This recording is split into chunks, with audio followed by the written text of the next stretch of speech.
The way, folks, we are back again here at the Alienware and NVIDIA GeForce RTX presents Alienware Gaming Saturday. This is going to be your boy Bullet on the desk with me, John alongside. Is going to be my friend Reda. So I can definitely say the OG AWGS duo are back again on the AWGS desk.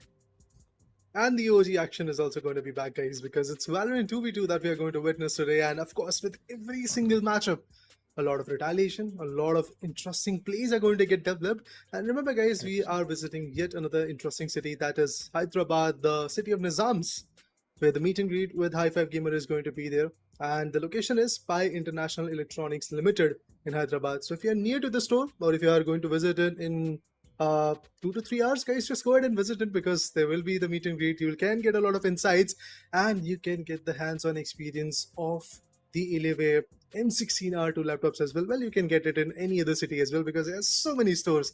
But let's talk about the stakes. Let's talk about the bragging rights and the stakes that are due with this Alienware Gaming Saturday. Yes, folks, let's take a look at the entire prize pool coming up for today's event. Of course, it is going to be the same 40k INR worth of Amazon vouchers, where the first segment of course, the Valorant TDM 2v2 action in the first place team will take home 15k, and the second place team will take home now 10k. So the entire prize pool has been increased comparatively to what we have seen from the previous weeks. It's now a total of 25k for Valorant, and also for the EAFC 25 action. FC25 action, which is going to be the 1v1 drama taking place inside the game. And of course, there's going to be a total prize pool of 15k for that segment. Now, let's take a look at the entire prize pool once again, as we were talking about the prize pool and all of the stuffs coming in from the side of Alienware. And like I told you, folks, it's going to be the winning team taking home 15k and runner-up taking home 10k. So I think it's a pretty interesting price pool at this point. You get 25,000 rupees worth of Amazon vouchers. Along with that, a journey, a kind of experience where you kind of tend to showcase your talent in front of your opponent, and there are a lot of audience that are going to witness that skill set. And of course, you have that whole action being broadcasted as well. But yes, when it comes to EFC, guys, there is a prize pool, but that action is going to be offline. So that's why we are requesting all of those Hyderabadis, if you are there in Hyderabad, if you are there close to Pi International, make sure to visit the store, make sure to check out that action for yourself. Yes, sir. And of course, it all comes down to the place where this entire tournament and this entire platform is being created to, of course, support the upcoming talent coming up. Whether it's the EFC 25, whether it's be this different games that have been part of this amazing initiative coming up from the side of Alienware and NVIDIA GeForce RTS, and especially kudos to the entire hosting team at the Esports Club.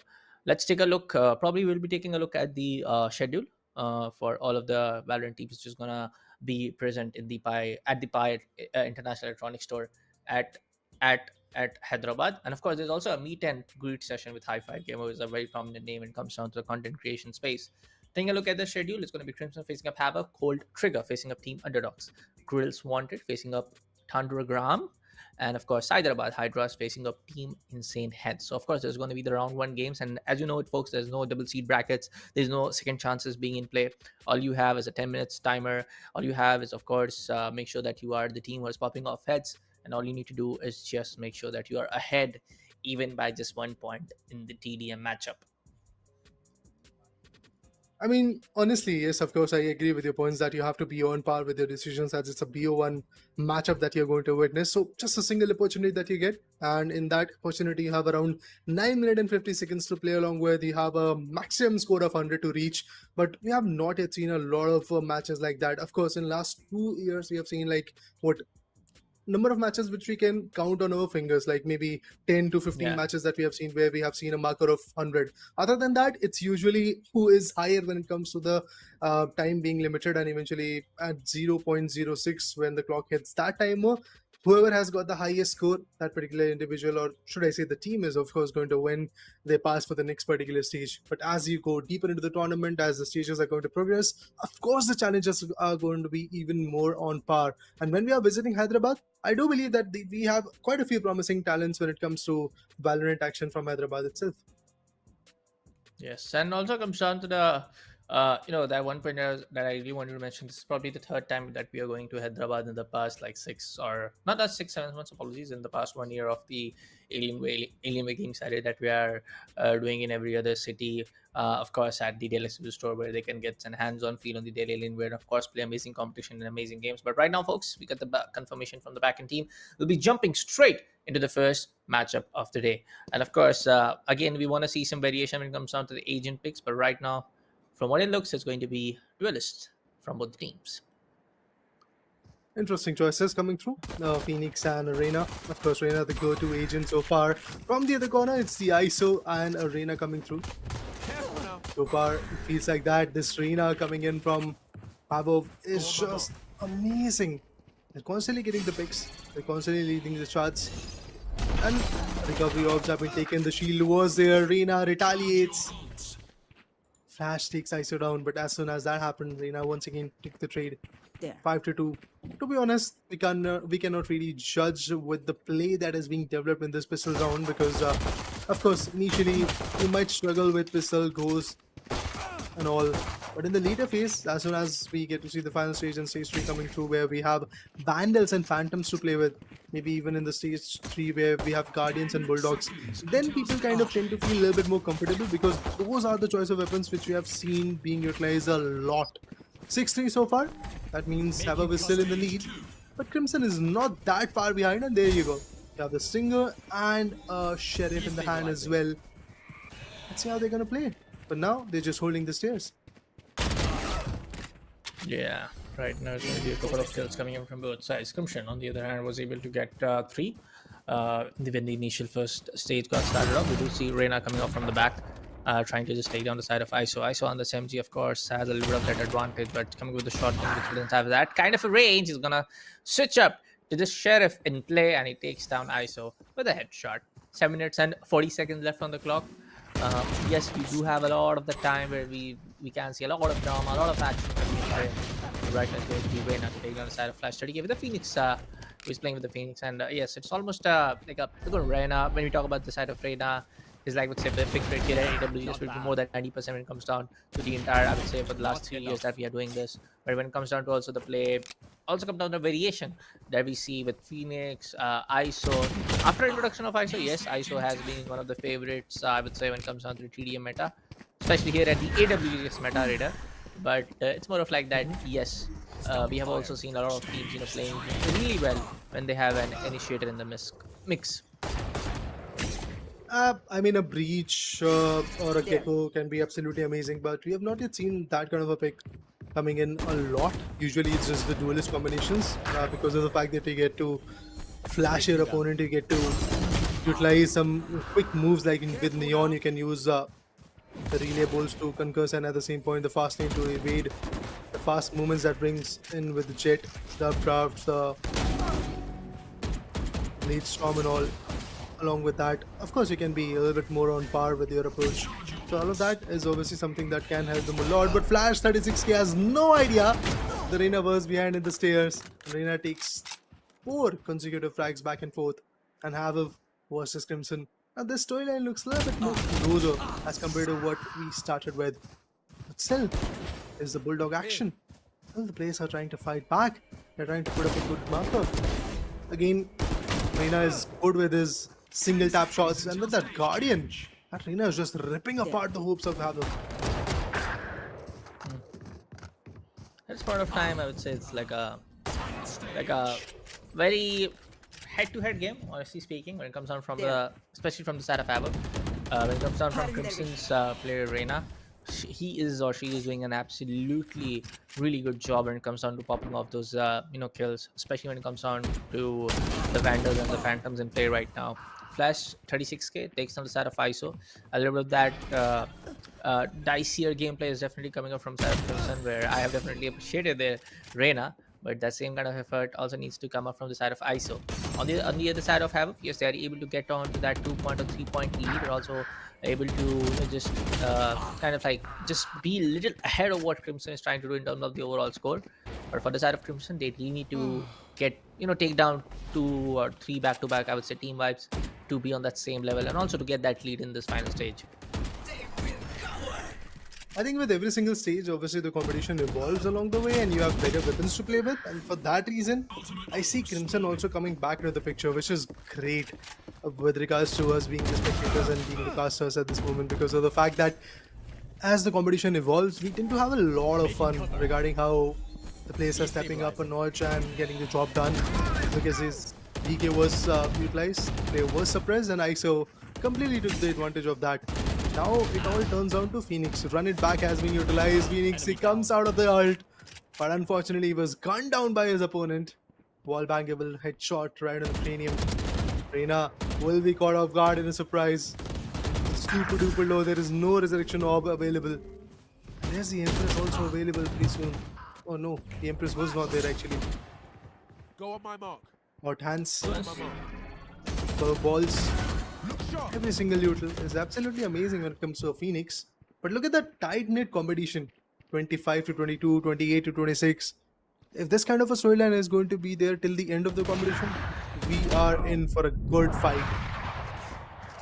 Definitely, and it's 28 to 28, and it's kind of like great to see, honestly speaking, that we are not getting a very one-sided affair when it comes down to the first match of AWGS for Hyderabad in today. I mean, it's a great, I would say, feeling, honestly, being and Kashran Dadas being the guy who's gonna narrate the whole action, and these teams are giving their best.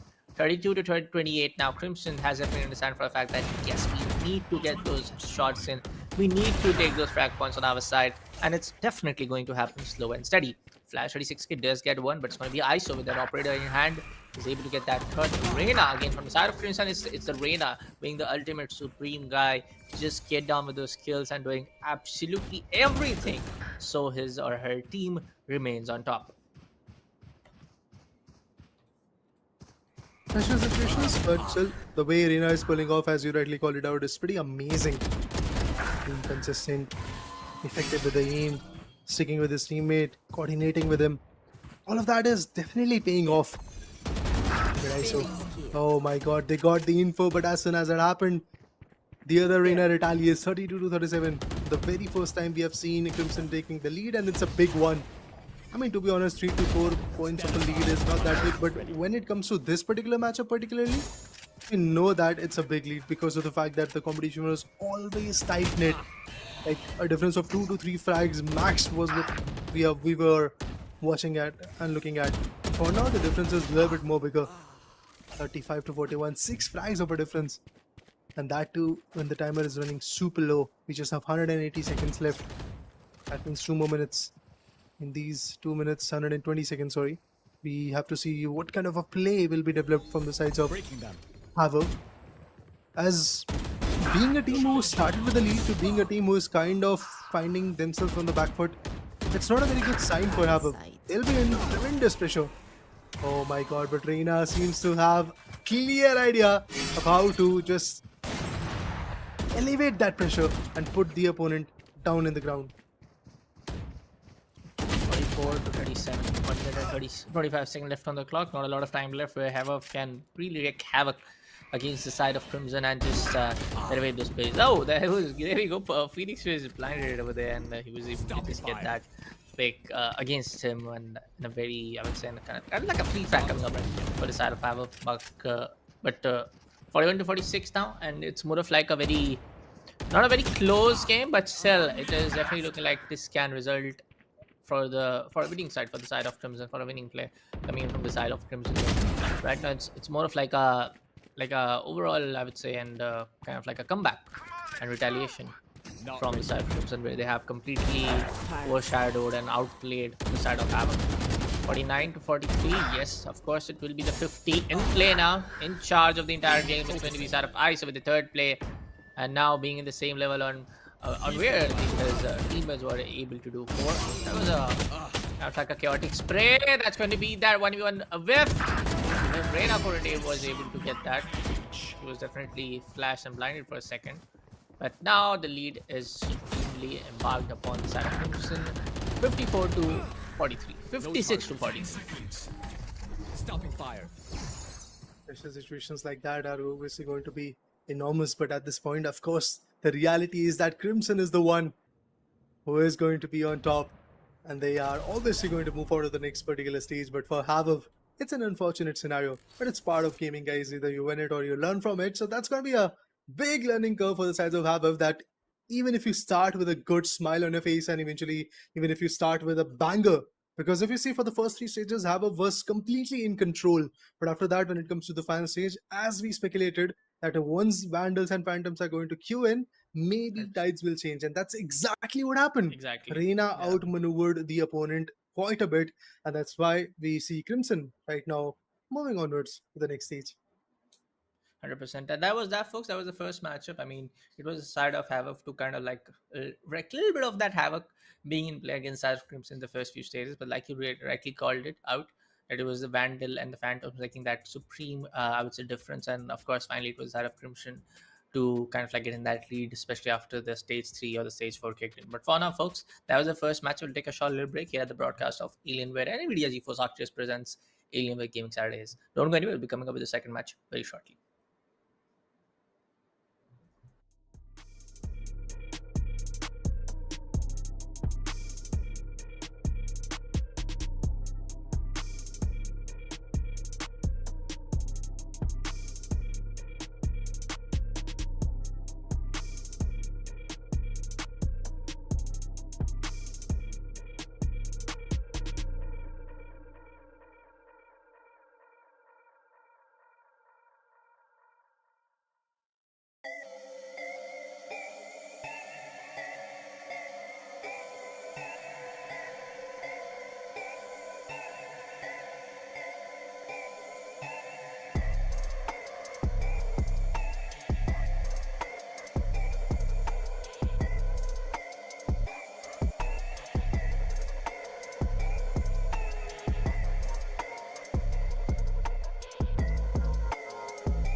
Well, folks, welcome back to the Alienware and India GeForce RDX presents Alienware Gaming Saturdays. And yes, already we have witnessed the first matchup between the side of Havoc facing up Crimson. And of course, it was the side of Crimson winning up against the side of Havoc with a scoreline of 56 to 43. Yes, we did saw Havoc taking up that really good lead. Very, I would say, a head-to-head lead when it comes down to early stages of the match. But yes, after the tables turned in, and it was mainly due to the factor of Vandals coming into the play from the side of Crimson. Yeah, I mean that final stage completely took a different toll, and the way everything changed was absolutely amazing from the sides of Team Crimson. So they kind of showed what they are better at, and I think their opponents in the near future can actually analyze that. Maybe they're going to be better when it comes to the pistol round and eventually bring up a lead where obviously Crimson might struggle. Because if you see, the first three stages were not that big from the sides of Havoc. Like they were on the lead, but the lead was of like maximum 4 to 5 points. That's all, and which is not a very big lead when it comes to the last 5 minutes and 45 seconds of final stage where you have your comfortable weapons like Vandals and Phantoms, Odins, and the Operator coming through. So in that notion, in that kind of, should I say, point of view, I think there should have been a better performances from the sides of Team Havoc while they were in the final stage. But Crimson, the way they pulled off, specifically the Reina that was coming through, was absolutely on par. So can we expect a little 100%. bit more of a performance like that, where a solo individual can take the team to a next stage? Maybe. But as we deep dive into the competition, that's exactly where we will get to see some trouble while individuals will be performing. We need to see that team game as well. Yeah, definitely. I mean, it comes on. I mean, it's a TDM now, so it comes down to the very like individual plays are very important, is what I'm trying to say. But for now, folks, we have the confirmation. We'll be jumping into straight into the second game for the day. And yes, let me remind you, folks, this is happening at the Pi Electron. Sorry, not Pi Electronics. Apologies, folks. It is going to be happening at Dell Store location at the Hut. Please, if you are around there, please make sure to check out the MC lineup. And it's an amazing.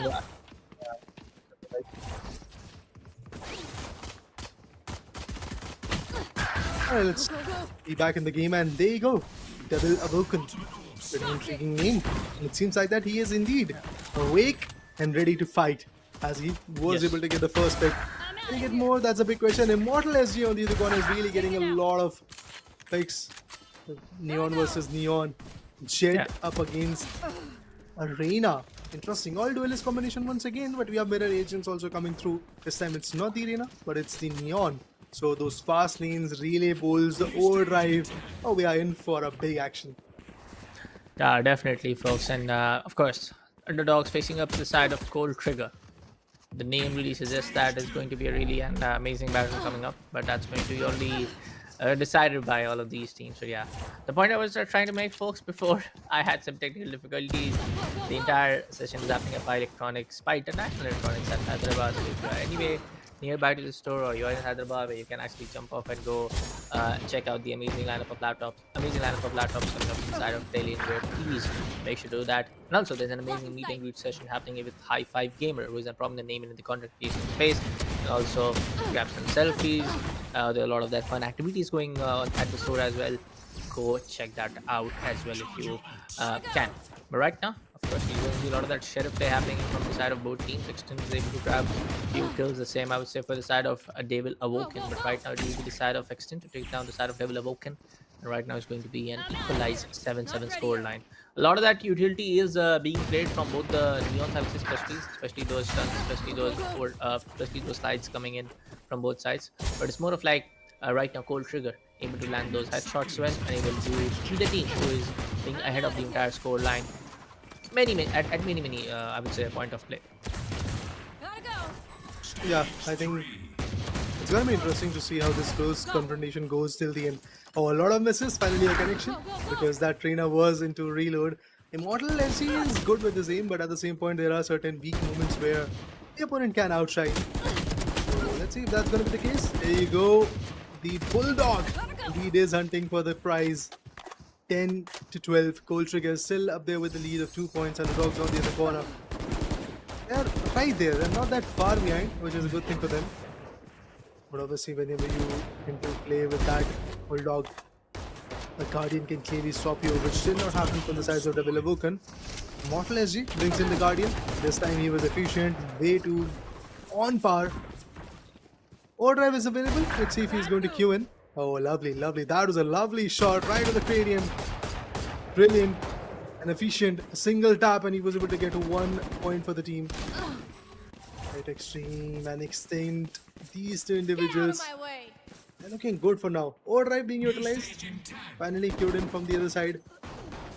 And, oh, actually, a Blade Storm was also utilized, which was effective for a moment, as Jet was able to get a single pick. But instantly, Extreme came in with a judge. Right now, it is going to be the final stage where both the teams are. I would say, even for the first team, the first matchup, the score wasn't something like 30 to 20 that we have seen previously in the previous weeks of Alienware Gaming Saturdays. Immortal SC, a great shot and extent, and we do see a lot of that operator play coming in the stage 4. Sorry, coming in the stage 4. Apologies. Now at the stage 4 gets triggered on, there's going to be, of course, vandals all over the place. Their smokes are being utilized very, I would say, extensively from the side of Devil Awoken. But this time around, he will be taken down as soon as he gets the his opponent gets the opportunity to do so. Extend gets a double once more, and it's going to be a 20-20 scoreline. And so it's more of like Underdogs able to extend that lead, and it afterwards becomes a storyline of Cold Trigger able to ascend on that lead. 23-22. So far, the notion of lead is something which is missing from this whole action, I would like to say. Because it's very tight-knit, it's very close of a competition. Both the sides, they're clearly struggling to build a big gap. My ult's ready. Jet, in a small map like this, you cannot really run without a weapon. I mean, you can. Once you are out of spawn, you obviously have to have that weapon in your hand, and there comes the overdrive. But Extinct knew how to deal with it.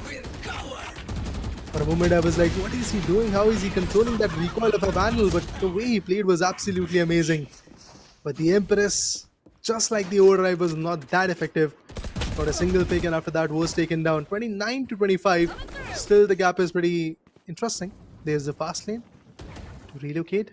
But Immortal is still cheeky with that angle. Takes the player down. That's the Kurunami Vandal in the hand. Now wants to shut down the alter ego, but can he do it? Extreme still being effective. Look at that. That is more of like a overall supreme play coming up from both sides, I would say. Yes, like I said, underdogs are able to just extend that lead by far as as far as possible, as long as possible. It's more of like a 33, 32, 32, 30 frag points coming out from their side. But also the eliminations on point, especially when these opportunities are just being given away from the side of underdogs. Cold Trigger is just able to capitalize on those ones. Devil Oaken gets one more. Extreme Boy is gonna go down. The respawn comes in, is just able to get that audio cue, looks up behind, gets traded out immediately from the side of Reina, from the east side, east angle. 2 more minutes to go. 35 to 29. 36 to 29. That means 7 frags of a difference is there. Underdogs really looking like the superior one for now. Look at this.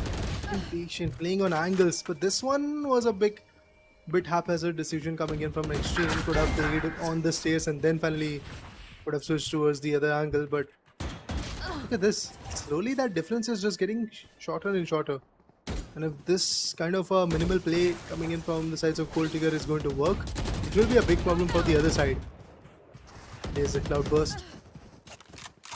Extinct takes not just one but 2 player down. 39 to 33. Once again the difference is just being massive. Overdrive being utilized. I think Neon will go down, but that was Extinct's frag and not Extreme's. And Extreme versus Immortal. Oh my god, unfortunately the overdrive went down, and after that there was utter retaliation coming in from the sides of Cold Trigger. 2 more minutes to go, 120 seconds. In these 120 seconds you have to build a lead, minimize the chances of the other team winning. That's exactly what Underdogs is trying to do. 100%. 43 to 35. Oh, 44 to 36 now. 45 apologies.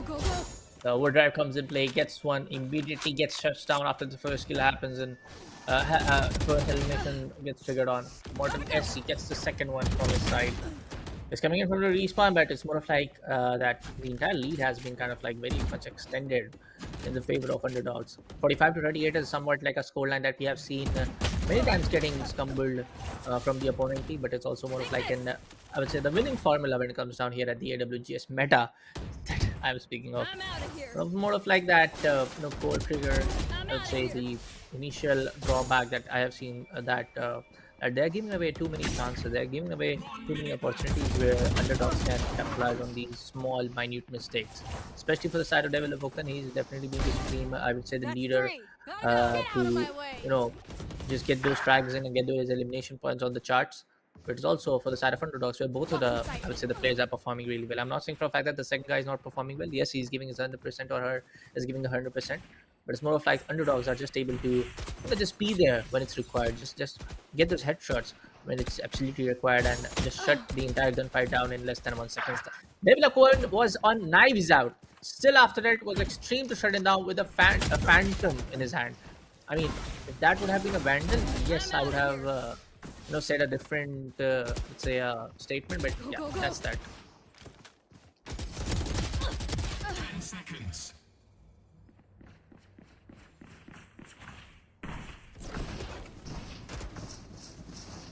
Right. Yeah, it's pretty much fair at this point to say that Underdogs is the one who is going to win and bag out this victory and the tickets to the next particular stage, because Cold Trigger, they were clearly on the deficit, and the biggest reason I would like to say is the way they played their final stage. Again, similar storyline as to what happened to, I believe, Havoc in the first matchup. The final stage that they played was pretty much on the back foot, and that's exactly where once again we get to see this team failing short. And I think the things that could have been better was the coordination part. They could have communicated a little bit more. They could have decided that we can build a flank angle and then play along with it. Because in the last few Alienware Gaming Saturday, we have seen a tendency of players choosing to stick in stairs or eventually just hold off mid so that the opponent is going to commit and then you can just surprise them. You can just bring in that element of surprise. That never really happened from the other side. So that's exactly how Underdogs were able to be the undergods.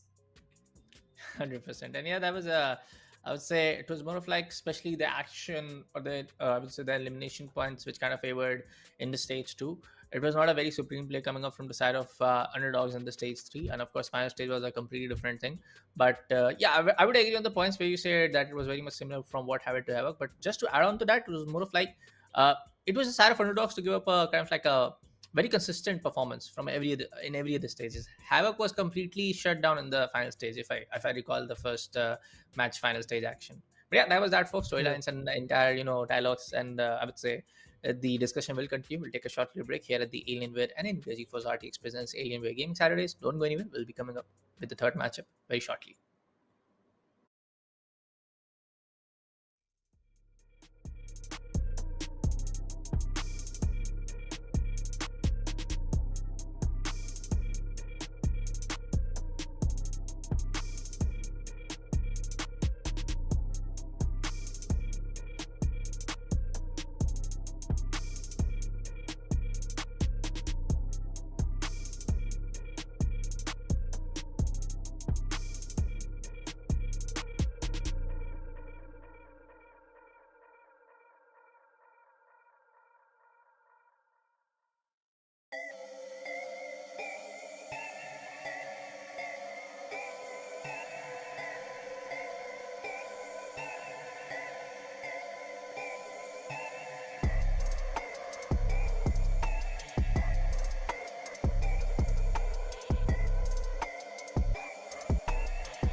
Hey folks, welcome back to the Alienware and NVIDIA GeForce RTX presents Alienware Gaming Saturdays. Yes, so the first two matches for the entire broadcast have been very, I would say, a head-to-head game compared to what we have seen in the previous Alienware Gaming Saturdays when we have went to different other cities.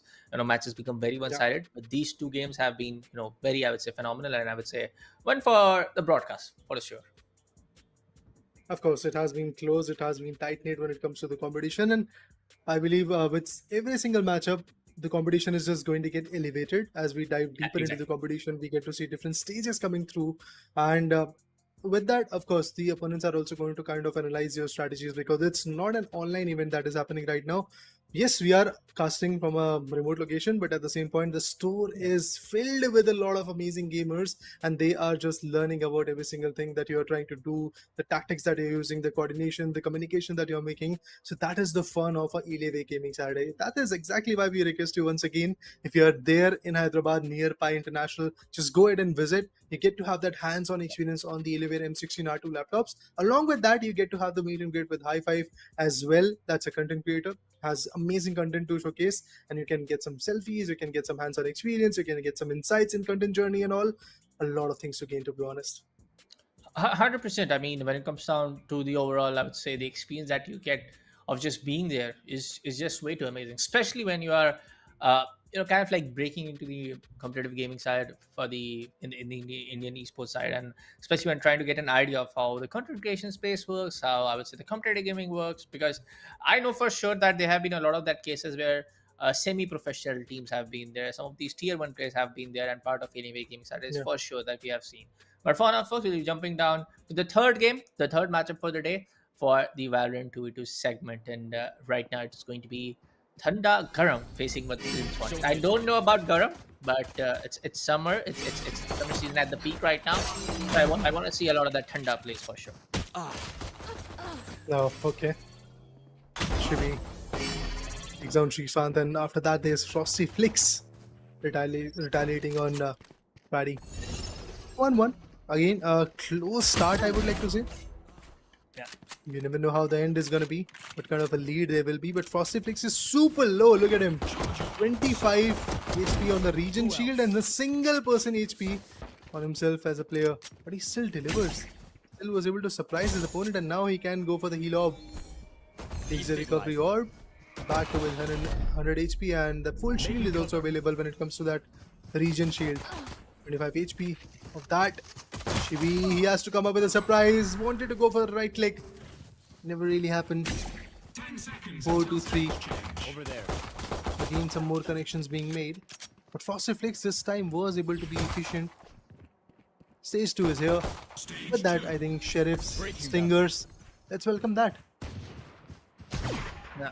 I mean, Brady is kind of like doing the job done with the sheriff, so I don't think he needs an LMG or something other right now. We do see Frosty Flicks also going with the sheriff. This is the first, second, gets the third. Nah, not gonna happen. Pradi, on the other hand, will take the side of Frosty Flicks.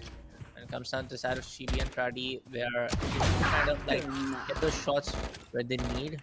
We do see Smokes being utilized from the side of Jet. Now he knows that's going to be on the safe base part. Going to be a flick, but a lot of these shots are getting missed with the Sheriff play, man. So maybe a little bit of that change will turn things around for them. I would like to wait for the final stage because that's exactly where you get to have a little bit more of a clarity of how the players are going to play and what is their strong foot. Oh, but yes, we have seen quite a few spam picks coming through. Well, that's the Ares. Not usually the weapon, the choice of weapon in the current scenario, but then again, look at Shibi. He's still out there with that Ares, ripping apart his competition, trying to narrow the gap. Will he go far? Oh, that's the big question. That Marshall is absolutely FP. A single shot on the head with that Marshall is going to give you 150 damage, which is more than enough to put the player down and get you a point. So they have to be cautious about it. It's you and me. Let's see. At this point of time, things can take a different, I would say, play when it comes down from the side of Garam. Hot and cold. But oh my god, Pratty, what? Dude, everybody's coming from the same side and he's just putting down the same effort, putting down the same end result. That's the 7th pick. from the same instance, from the same angle. Nobody's able to take him down. Now finally he'll go down, but the damage has been already done. The lead is on the side. The elimination point is on the side of Grills Wanted. 21 to 13 right now. Not Chibi ready is yet. able to get a double with a Bulldog in play. 5 HP is going to be the part remaining. He's just waiting for the recovery of on the corner. Possibly it will help. Yeah, he's waiting for the same. Right now, there's going to be a great, I would say, an upward, I know, a great play in the upward trajectory of Grills Wanted. Focusing. I think Grills for now are definitely marching ahead Stabilizing. with a big margin, and they're kind of intended to keep it in that way. And that's exactly where I believe that Reina is working out flawlessly. With that Guardian, or you talk about another weapons, it's just good with the util as well. I got So far, myself. you can appreciate the play that Reina is trying to build. Frosty Flicks, oh my god. He took one down with that operator. Teammate supported by taking down the Reina. 26 to 18, still 8 frags of a difference. It's a huge one, to be honest. It's a big enough difference where a particular team can feel some pressure. And we're down the halfway, should I say. Because 5 more minutes left, and after that the conclusion will be drawn, and it seems like that Brady is not looking good. But Srishant, once again, players just lined up on the line of fire, and he just shot few bullets, got 2 targets. Beautiful. So hard. Yeah. 29 to 20. 4 minutes and 45 seconds left on the clock. Final stage, of course, the maximum, I would say, duration is left out for the entire TDM matchup. Oh, it's going to be ISO versus ISO in the interdimensional play. It's going to be the triggered guy to take down the side of Contract Frosty complete. Flicks. And that's going to be kill contract. As you execute the character as well. I mean, I love these little in-game details which have been implemented from the side of Riot Games, especially for the side of Valorant. Right now, Prady is definitely, I mean, both the players are playing supremely well, amazingly well to get those elimination points on board and just be the team to play on that leading pack. Over 35 there. to 23. So far, it seems like that Grills are just constantly maintaining that kind of a lead. They're just maintaining that pressure. Oh, Shibi. He knew that the weapon isn't reload, but he wanted to shut down the target. Switches to a classic, never really was able to be on par. And unfortunately, just like his teammate, he is also down. But 25 to 36, 11 frags over difference. Now it's 10. Slowly, maybe the number is going to go down. How far these lads are going to push themselves, that's a bigger game. That's a big question that we all want to know about. Again, the player gets spotted, made away from both the sides, but finally Shibi connects. Prady on the other corner retaliates by taking down one more. Uh-oh, it seems like that Grills, they are just grilling their opponent now. 41-27, 3 minutes and 20 seconds left on the clock as I speak. Prady able to get down the fifth one. Frosty Flicks won't be able to do much, and this time around he will be shut down from the side of Chibi. Oh my god, this is not looking very great for the side of Thanda Garam. Maybe No a lot of that Garam masala is needed in the drama and the action. From their side especially, not from the side Over of there. Grills Wanted. They are definitely able to just play on their level best and able to achieve the kind of result that they want. But right now, the side of Thanda Garam, Neutralized. they need to find the missing salt in the entire recipe. Oh my god, operator in the hand. Shibi, this could be bad for you, man. He misses the first shot and finally fails to attain anything else. I mean, that's unfortunate whenever a kill contract comes through and you have like a maybe a shotty in your hand or a shotgun or probably an operator. It just really hurts because at that point you cannot really do a lot. Yeah, but Shivi decides that he is going to retaliate in a different way. He just went up front, took a 1v1, took down the opponent, and he's like, yeah, there you go. Oh my god, this beautiful, beautiful weapon, Recon Phantom in the hand. And he's just going all in, going ham with the play. Not just stopping, just being absolutely on par. 31 to 52, look at that. Uh-oh, there's yet another op shot. This was a big one. Frosty Flicks completely turned the tables. They could get another surprise. No. If he could have connected that shot, Empress would have been shut down. But Srishant manages to take care of that and take care of Shivi as well. So in just a minute and 20 seconds, I feel that Thanda or Garam will have a very tough time to kind of marginalize this gap and be back into the picture. So that's one of the biggest reasons why I would like to say at this point that Grills, they might just bag it out. 100%. I mean, 1 minute is left on the clock. The difference is huge. It's not very, I would say, Show me a target. super, I would say, humongous, but this is definitely huge. 54 to 30 it seems like a little of that one side affair coming up from the side of Wanted. But right now, it's going to be Thandagaram that, descending order that they are just not able to understand what exactly is going wrong from their side. Love this skin. I mean, one of my favorite skin when it comes down to Operator. Ooh, but that's not going to help to get that kill. It's you and me. He got the kill. Oh. But that, Yeah, but got traded off exactly. instantly. So, yeah, it's all fun and games until unless you get traded off. You were very happy. I mean, an individual who gets a opt-out connected, they tend to be very happy that yes, that's my precision. But as soon as that happens, if you get traded out, it's exactly where you are like, unfortunate. Over But there. a difference that is big enough to say that this was a one-sided affair is here, guys. First two matches, not that big of a deal when it comes to that difference.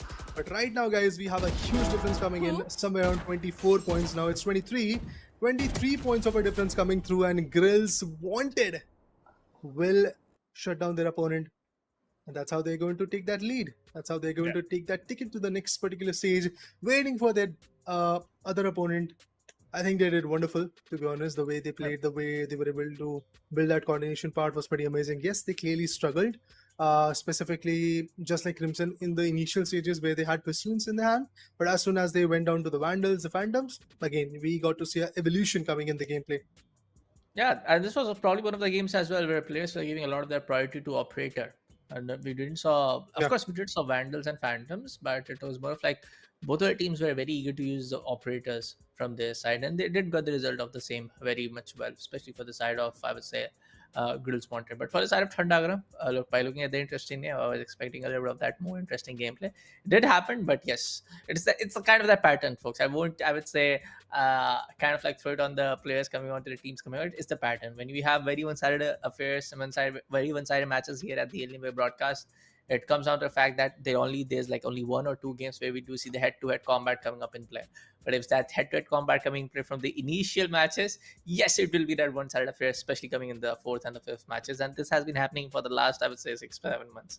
But for now, folks, we'll take a short little break here at the Alienware and NVIDIA GeForce RTX presents Alienware Gaming Saturday. Don't go anywhere. We'll be coming up with after a short break.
Hey folks, welcome back to the Alienware NVIDIA GeForce RTX presents Alienware Gaming Saturdays.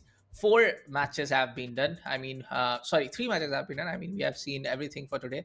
Head-to-head games, one-sided affair. We have seen every bit of the action. So yes, it now comes down to that we really want to see some of that agent variations inside the games for sure.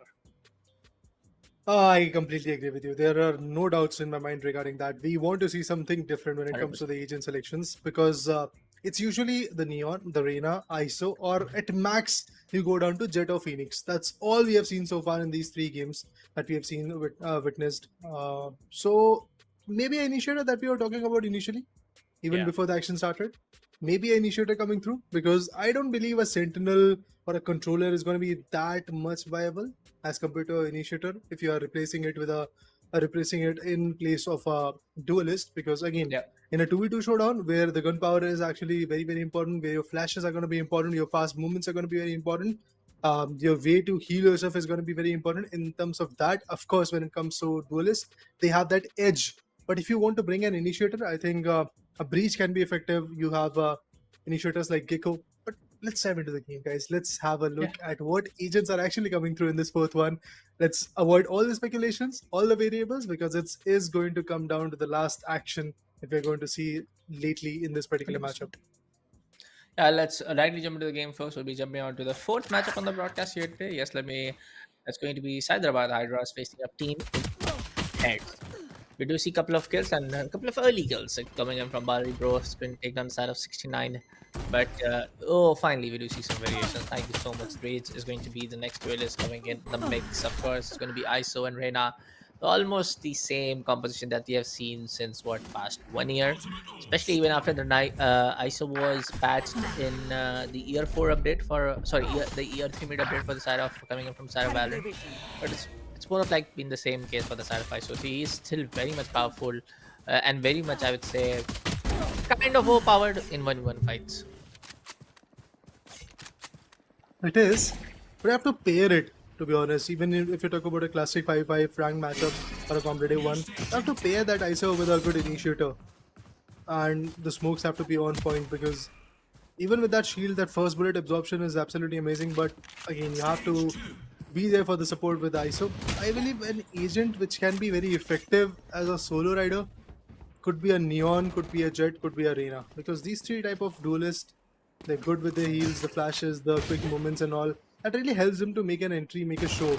Even with Raze, I believe in some maps, like if you talk about where satchels and judges are going to be important, that's exactly where you get to see that Raze being very very effective in like maps like Bind, I would like to say. But other than that, Raze cannot really add a lot of value. Yes, that surprise attack, that pain chill, the satchels, even in the post-plan scenario can be effective, but nothing more than that. So I do believe there are better options when it comes to duelists. But anyway, I'm happy to see a race coming through or something different agent, somewhat of a different agent coming into the picture. We wanted to see an initiator or a different class of agent, but for now, what we are going to see is Hyderabad Hydras just leading the charts. I stopped their rage. Yeah. Let's see how things can play around from both sides actually, because at this point of time I feel like still this is stage 2. Couple of good shots coming up from both sides, especially with the straight taps in. What? Damn, that was a nice shot, dude. That was a really good shot. The aim game looks very on point coming up from side of coming in from the individuals from the side of Hyderabad Hydras. It is reminding me of Hyderabad Hydras, but I don't know. I have to say Hyderabad Hydras. Anyways, jokes apart, folks. It's going to be 18-14 now. Only going to be the point difference of elimination point difference of just 4, and this can be definitely conquered pretty well if they are able to grab on those vandals, which are present as a bonus in the stage 3 round. I would like to wait, man. Difference is there, not that big. Oh, bloody bro, he's going all in. Has got that Vandal to work with now. That Empress, absolutely on par. First would like to take Arena, and after that, of course the Raze as well. But no, it's the kill contract. Let the ISO do the job as well, man. Scar is definitely going to scar his opponent. Takes down the Raze. That Reina is going way too close, and pushes down to the spawn region, gets taken down by a Guardian. Scar is just going to retaliate, that's good. Back-to-back second frag. Final stages here. The next few minutes are going to be very, very important. Takes the recovery orb, but gets surprised by the Reyna. I think with the dismissals and devours that Reyna has got, Ballari bro is really utilizing those utils in a very good way. Because sometimes it happens that you have a very good agent, but you don't really know how to utilize those utils, and you kind of are on the failing end. That is not happening to Ballari bro. The way he's playing on that Reyna, be it with the dismissals, the devours, the leers, even with the Empress, it's actually quite good. He's being consistent with that. And so is Scar. So that team game that I was asking for, Bullet, is finally coming in. And that's exactly why you get to see that kind of a double of a lead from the sides of team Hyderabad Hydras. 38 to 21, 4 minutes and 50 seconds left on the clock for the final stage. I mean, for the side of Hyderabad Hydras, I would say the individual plays are definitely falling in play. I mean, I 100% agree with your points, but I just want to add that the individual plays are just happening in very on point for both, especially for the side of Hyderabad Hydras. Right now is going to be the kill contract coming in play, which is going to be get wasted, but Scar is still able to get that second pick as well. Scar is definitely being the difference maker, and probably another one-sided affair happening at the AWGS meta for now. And again, we just showing 2 kills coming up from the side of Insane Heads. They need to pop up heads in the last 2 minutes for now, because the 2 minutes is definitely where Hyderabad Hydras can maybe make up a pretty big retaliation, an escalation from their side. But at this point of time, it's just more of like a a winning play coming up from the side of Hydras.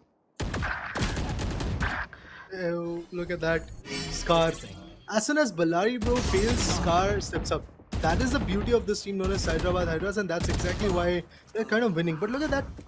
Peek and fire. Shoots down 2 bullet, gets in the cover, once again comes out, and then eventually shuts down the other guy. Was trying to at least. That's a good one. That's good moves that are coming through from the sides of team Hyderabad Hydras, and that's exactly why they're on the winning end. Aiming for the heads, trying to show the competition. Oh, look at that. Beautiful reflex. Single bullet. That's all it costed, and in the next 2 bullets he got 1 more. Absolutely on par. He is not even interested in that Vandal reload or maybe an operator being picked up. He's just like, whatever I've got, I'm just going to shut the opponent with that only. Which is good. Lovely. Ballari bro, he decides that now it's the correct time to bring in that operator, and he's just connecting those shots. Look at that. It's like connecting those dots to the final destination. One more. I think this could be Arena. The next pick could be Arena by Scar. Oh my god, he failed. Ballari bro also fails, and for now, the alter ego of that Arena, it is going to pop off. 3 souls. Yeah, slow and steady is the play It's right you now. and me. Coming in from a side of Team Insane, but that slow approach is definitely kind of like falling back, making them fall back from a lot of that. That I would say the pointers which they can make up that comeback, which is absolutely necessary at this point of time. RZ will able to get the side of Ballari Pro. 69 will go down. Scar gets a double. I mean, Scar is absolutely going bonkers at this point of time. Every time around when you give me a throw and I'm able to spectate the side of Scar, he's just dropping 3-4 bodies like just anything.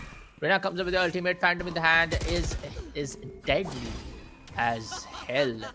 Mario gets second, gets the third, probably will get the third because no, reload is gonna happen. The reload. I'm so sorry. That reload in the middle of an action. To be honest, of course, with the Empress, the fire rate goes enormous. It's like you have a stim beacon activated beneath you. And just go on par with those bullets. That's exactly where he missed on the reload. Took down 3 targets, that was good.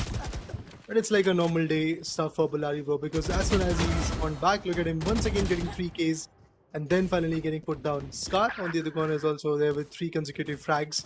Oh, the 4th one also just came in. There's the infantry operator. Pretty robust looking like skin, but that aim was not that robust this time. RZ was able to shut the competition away, but the difference that is there, Bullet, I think it's safe to say that yes, of course, Hyderabad Hydras are going to move on to the next stage. 1 minute remaining. There. I mean, for the side of Hyderabad Hydras, they have definitely played like a Hydra and Team Insane Heads. As their name suggests, they are insane heads. We're not able to chop off the extra head coming in from the side of Hydra. So, yeah, that was that. But it's more of like, I would say, and no, kind of like a play which was completely being dominant from the side of Hyderabad Hydra, especially the individual named as Scar playing with the ISO. It's 80 to 41. That tells a lot about the sheer potential of this team.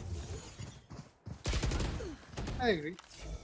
But for now, it seems like that the scoreline is just getting emphasized, and the option for Insane Heads is just to kind of showcase their talent for the last few seconds. That's all, because they're not going to be on the It's winning you end for and sure. me. One of the biggest leads so far that we have seen. 82 to 45, 83 to 44, 45 right now. Somewhere around Free. 39 points of a lead. Huge, absolutely huge lead coming in from the sides of Hyderabad Hydras. And as you rightly called it out, these Hydras were just dominating onto their opponent. There was nothing that Insane Heads could have done. To be honest, from the very onset of this action, they were good with their aim. They were trying to be precise. They're trying to be effective. And all of that really worked out for them. Multiple frags, consecutive frags coming through from Scar, from the other Reina as well. So all of that was a combined effort from the sides of Team Hyderabad Hydras, and it really paid off. 100%. And I would definitely say for the side of even the other team named as Insane Heads, they gave their 100%, and it is definitely the part where they are being very new to the overall competitive, I would say, the scenario of the TDM meta, I would say, for now. And it happens, it totally happens, where the other team is dominating over you and you're just not able to just understand what's going wrong from your side. And it happens, part and parcel of the entire competitive stage. But for now, folks, we'll take a short little break here at the Alienware and NVIDIA GeForce RTX presents Alienware Gaming Saturday. Don't go anywhere. We're coming up with the fourth matchup very soon.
Hey folks, welcome to the Alienware and Nvidia GeForce RTX presents Alienware Gaming Saturday. This is your boy Bullet back on the desk, and with me joining alongside is going to be Raider.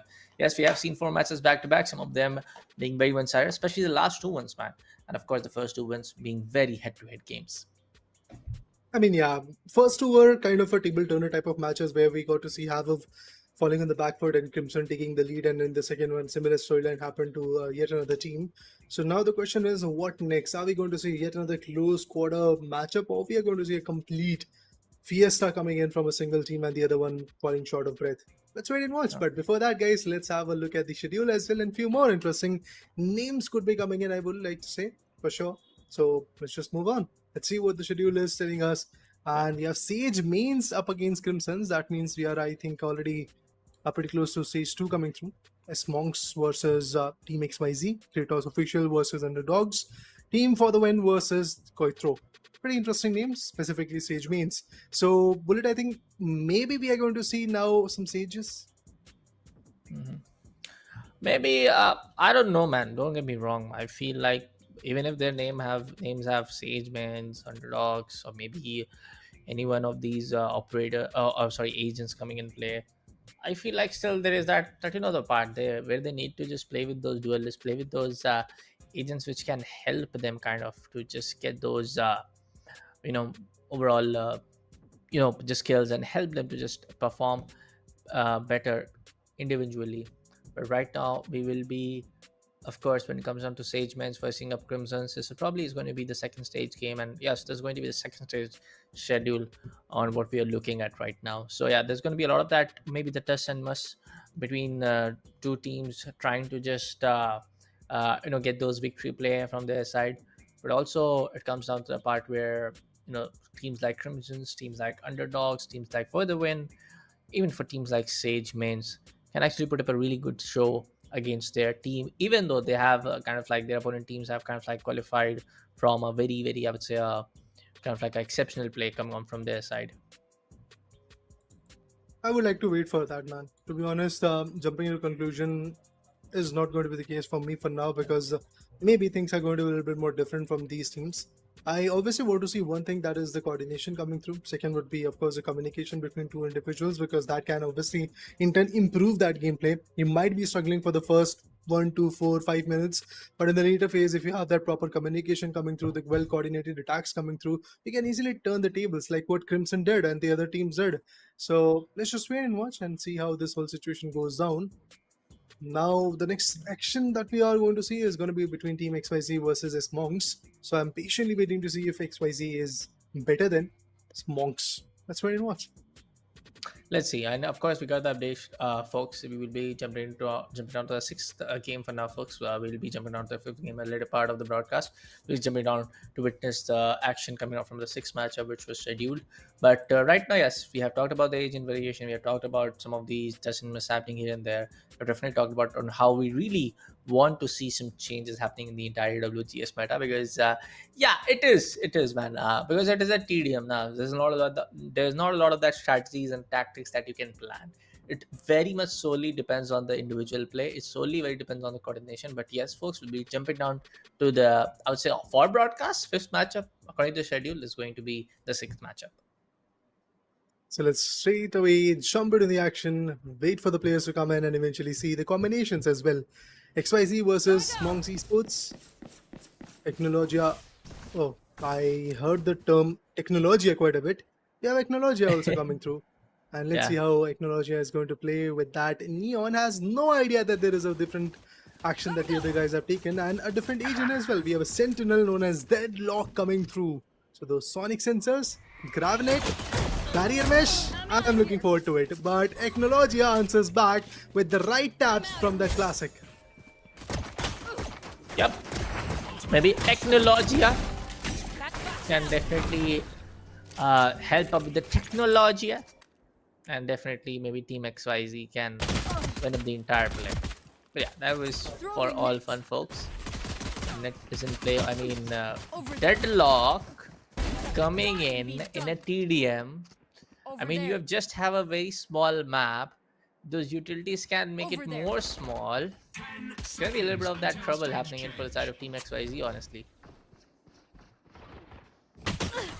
think we have to wait for it, man. Maybe there is going to be a different type of play coming in from the sides of Team XYZ. Look at the way they are playing right now. Even if you can utilize all those utils to kind of narrow down the opponents, these guys are still attaining some good connections. Let's see. There. For now, Smokes. Smokes. No, it's not Smokes. I thought it says Smokes. Come on, man. Right now, it will be Smokes Esports, just with 3 kills from their side. Stage 1 has already ended. As we are in stage 2, we do see a couple of kills and a couple of more kills happening in from the side of Team XYZ. IGS strips gets the first kill on Smacker. Technology. Oh, gets one more. Damn. It's going to be Rip against to take on the side of Sense. So maybe the deadlock play is not exactly happening from what they thought. And things are kind of like, happening a little bit, not on the right side, not happening not a little bit on the same way where Smokes Esports thought for a second that they might be able to get those, kills from their side. 7-10 right now. Smacker gets one more. Logia goes down. It's going to be 11-8. Now this time around it's going to be that one first wipe coming up from the side of Smokes Esports. Sense gets down the side of Reina. XYZ is gonna place on the XYZ is gonna come back from the respawn. Sense takes on the side of Technology. IGS strips gets the second one as well. So stage 3 is in play now. Second play is definitely happening in second stage play definitely kind of like help the side of Smokes Esports regain back a little bit of that control where they can actually hinder up the entire pace of the matchup and they can actually make up that overall draw. And the draw happens. It's going to be 12-12. That's why he takes up that lead. Smacker gets one more, makes it 13-13 yet again. One more coming up from the side of Sense. Takes down to 14-13 now. The comeback is and the retaliation play is definitely happening from the side of Smokes Esports. Now, that one tap was fierce, man.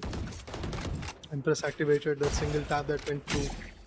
There was a good connection on Sense, but again, it's not that effective as the gap has been narrowed. The gap has been pretty much marginalized, but again, making up a lead is going to be a even bigger task at this point, I would like to say. Stage 4 is going to come in just 2 to 3 seconds. We will get to see that stage 4 being queued in, the final stage. And with that, Vandals, Phantoms, Operators, Woodens, to be honest, let's just say the good part that has been started. Of course, with the first 3 stages, it's like a build-up to this final stage. And now that the final stage is already here, I am looking forward to see how far this competition goes on and what kind of elevation in terms of the playstyle are going to be there. There's the overdrive. RIP is going to take one down, but instead he gets raided off. Technology gets one. Remember guys, now that overdrive is not that big of a deal because of the fact that duration of overdrive is just 10 seconds.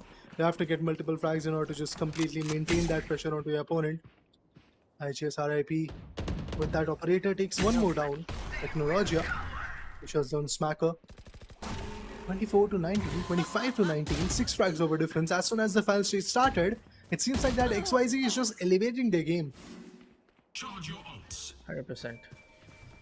Right now, 26-20 is the call. 40 minutes and 40 seconds left on the clock. Smacker gets down the side of Technologia. 26 can be definitely made on to 30 now. Smokes Esports doing what they can on their little bit side, but Sense gets on the side of Reina. Deadlock gets one more. Nah, not gonna happen. Oh, finally gets it. I did almost thought for a second that was a whiff. What a great play indeed. Smokes Esports is able to kind of like draw and even out the entire scenarios, but yeah, Team XYZ yet again proving their might. I think we'll have to wait for the last 2 minutes because that's exactly where the games has switched. 28-23.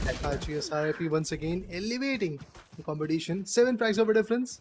Technology is still opening that scope, waiting for a good connection. But nothing really good is coming through. No. Technologia, this is not the right way to play with an op. If you're playing with fire, you might get burnt. But he finally attains a connection after 3 to 4 misfires. 3 minutes and 30 seconds more to go. Sonic Sensors. He was in the hand. He was about to appoint it so that there is no backstab or no surprises coming through. What? Sense?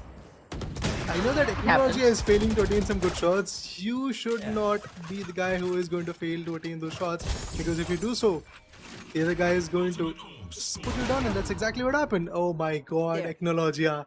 I think I would like to just say drop that off, pick up a Vandal, pick up a Phantom, you can do better. Next. Yeah, exactly. Yeah, same thought process from my side as well. Not gonna lie, but right now it's more of like a not a really one-sided thing. I do see that it's falling in place from the side of Smocks Esports slowly and steadily. So things can maybe happen in a different way for the side of Smocks Esports.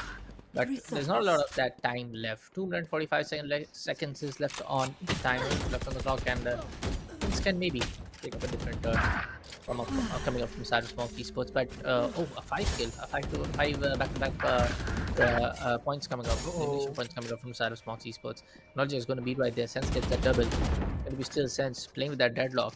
Not a lot of that deadlock's abilities and utilities are being utilized, but still he's performing very well compared to what we have seen from other, I would say, Sentinels and Duelists over here in this game.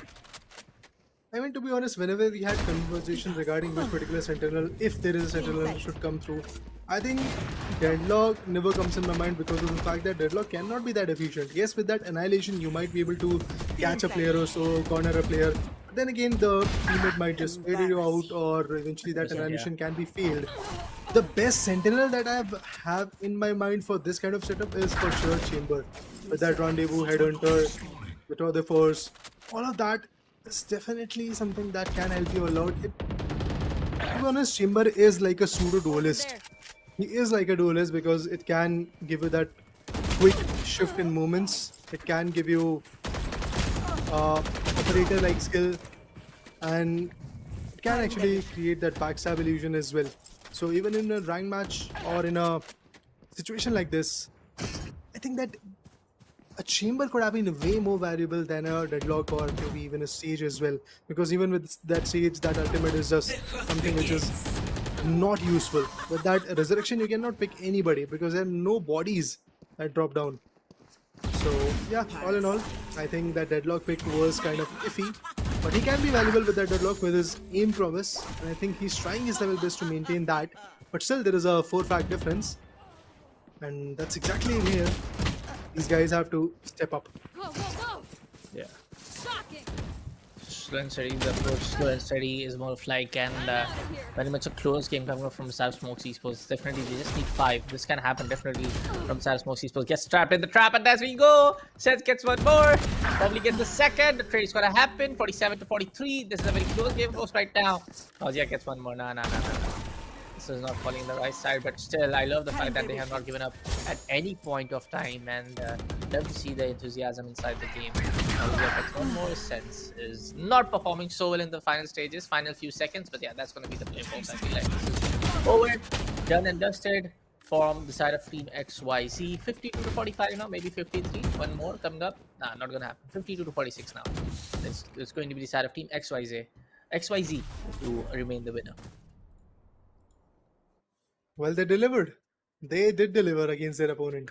Pretty amazing matchup, to be honest. It was a close one. XYZ up against Smocks. We, for the specific first 3 stages, were in an awe that who is going to win, what is going to happen. But in the last 2-minute marker, as I expected that gears are going to get switched, people are going to elevate their performance. Similar things happened. We got to see elevation in terms of the play style, in terms of the gun game that they were developing. And to be honest, everything went in sync from the sides of Team XYZ, and that's exactly why they have the opportunity to move on to the next particular stage. But from the other side, again, clear struggle in the last few fights. They were under pressure. They knew that the time is running super low. They had to push in. That's exactly where XYZ once again were just taking the frags. Yeah.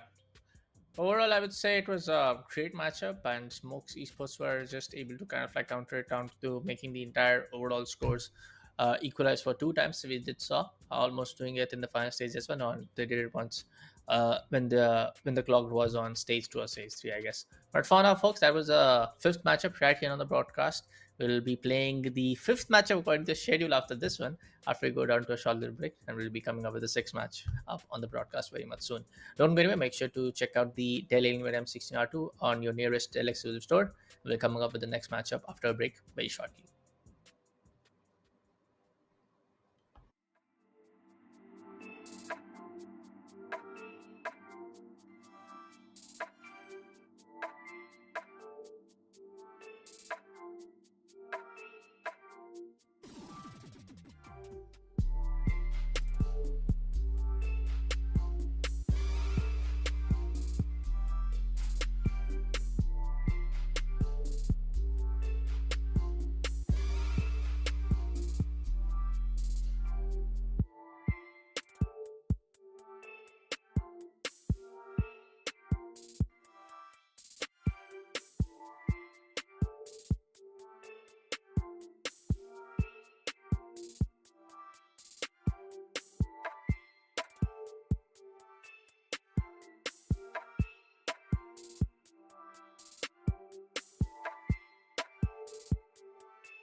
Hey folks, welcome back to the Alienware and Alienware GeForce RTX presents Alienware Gaming Saturdays. Yes, we have seen 5 matches back to back, some being very one-sided now because the last match was completely very one-sided, and some matches, of course, being a very hurt turner in terms of the overall gameplay coming in from both teams.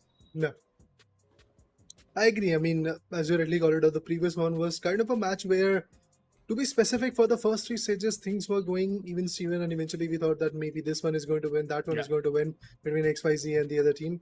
But when it comes to the last final 2 minutes, that's exactly where the gap started getting enlarged. I won't say it was a one-sided affair, but still 7 to 8 points of a gap between Team A to Team B. It's kind of justified that, yes, there was a clear difference. Not like one of those matchups where we have seen in the first two games, I believe the difference was just 5 to 6 points. That was kind of on a marginalized way. But for now, let's dive into the sixth match, guys. Yes, the sixth matchup already happened, but the number 6 match is going to happen now. So let's just dive into it and let's see how this action is going to go and what particular agents we are going to see, how the approach is going to go. Crimson versus Sage mains, and unfortunately, there are no Sage coming through. I mean, like I told you, it's for the name. It's for the fun part. So yeah. Anyways, folks. Right now, of course, we do see the side of Venom Girl picking up Neon, of course, duelist attack, and it's more of like the Neon facing up ISO. That's the only change that you see apart from Reina, of course, being in from both sides. So it's fine. I mean, honestly speaking, where it also comes down to play, a lot of these teams are playing on the same AWGS meta, which have been very, I would say, fruitful for all the previous teams who have participated in our competition. 3-1 is going to be the scoreline as Reina gets a double in a matter of just quick 2 seconds. Back-to-back consecutive frags, that's exactly what the idea is. And they're constantly trying their level best to just maneuver around, get some good picks, get the job done. Uh-oh, fast lane was there. Reina was trying to walk through it, but Shogun was stopped by this Reina. Crimsons, they're looking good. The main question would be, against Havoc, they were able to retaliate. What about Sage mains? So far, Sage mains are struggling, but I would like to just wait for the final stage to come through because that's exactly where the real game starts. It's like the delicacies that comes before the main course. These are the appetizers that we just have to look at and enjoy and get the idea of where the game is going to go. But when it comes to that main action of the final 5 minutes and 43 seconds in the final stage, that's exactly where the heads are changed, tables are turned. Shogun, that was a good shot from his corner. Now, look at this. There. From the sides of Crimsons, they are timing their attack.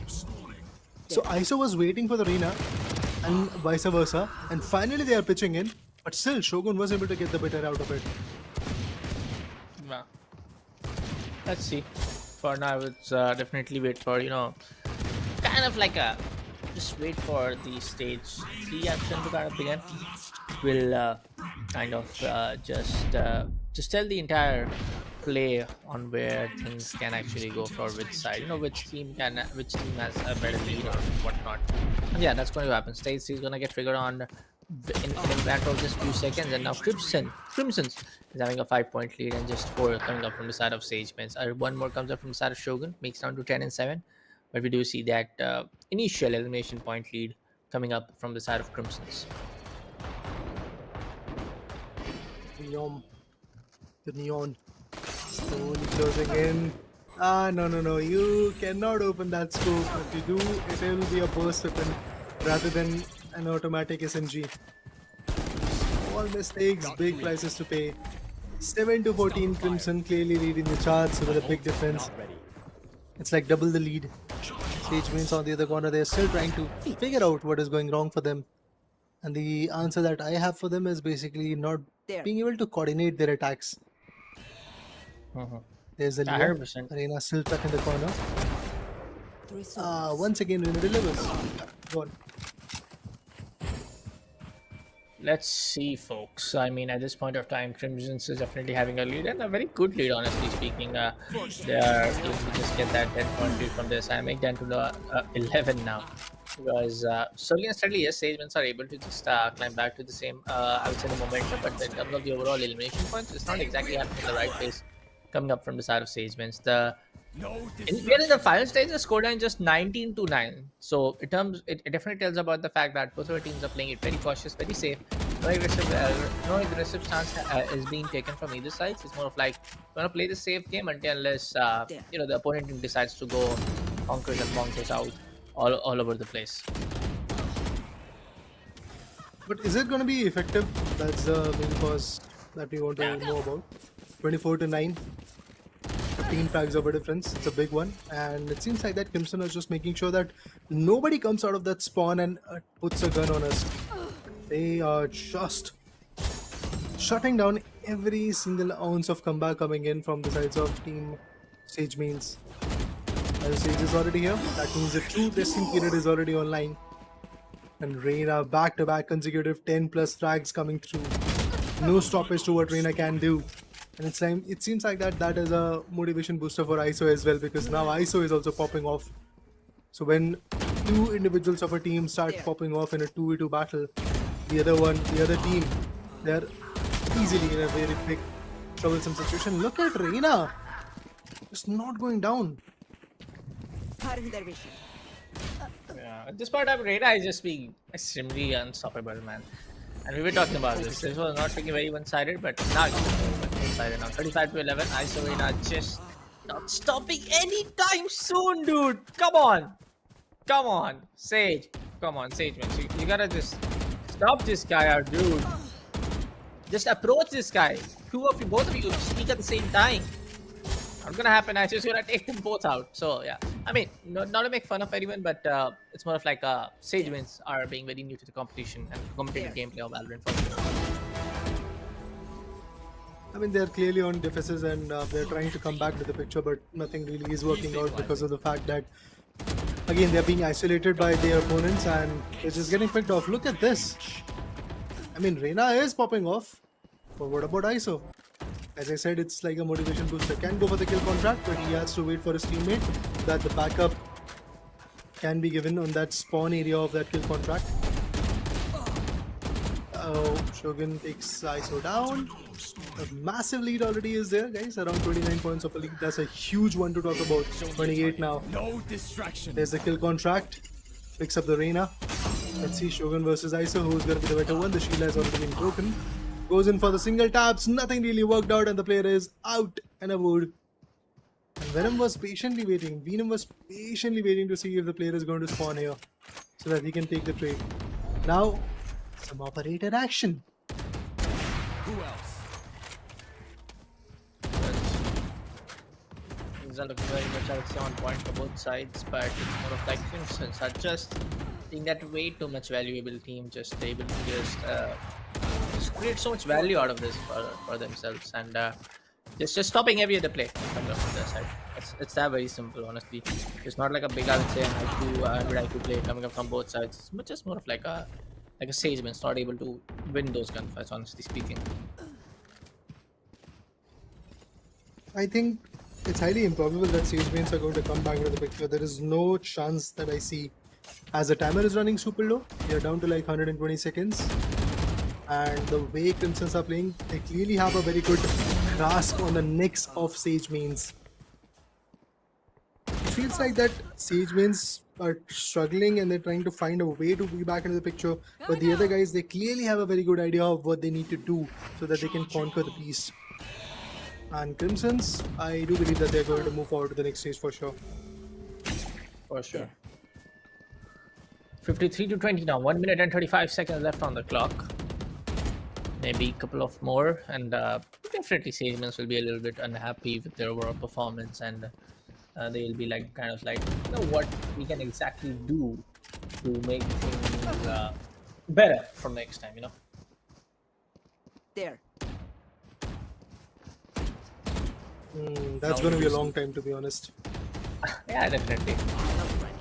I mean, at this point of time, if they are coming to participate on a Saturday, which is a holiday for a lot of the folks, I know for sure.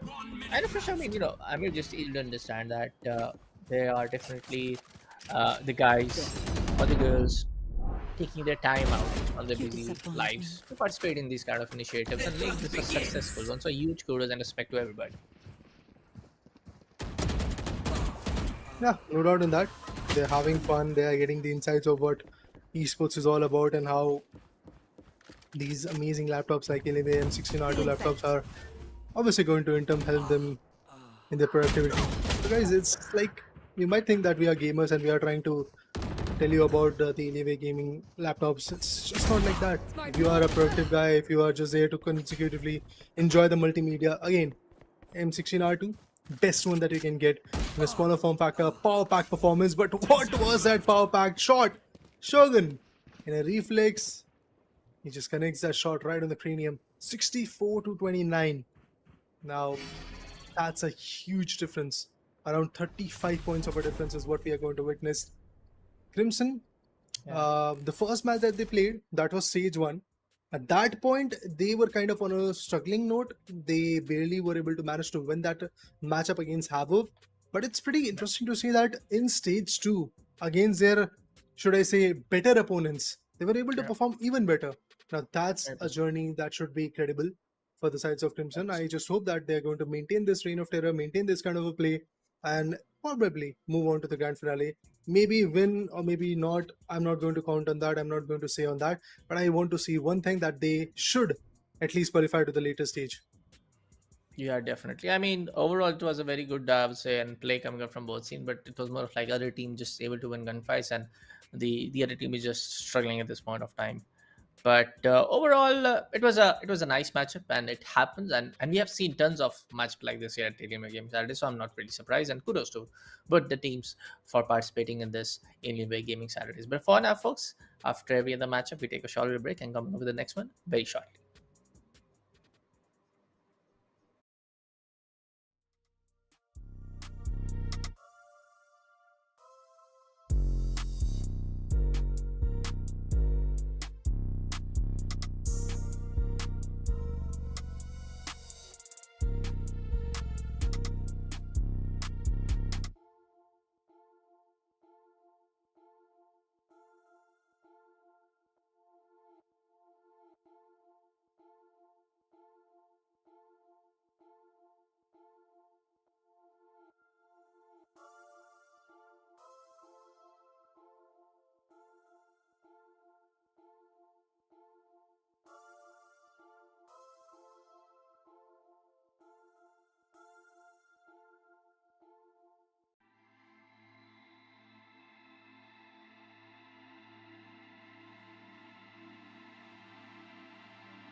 Hello guys and welcome back after a quick short break. As promised, we are back in the Alienware and Nvidia presents the amazing Alienware Gaming Saturday. So far, the kind of action that we've seen has been like a seesaw.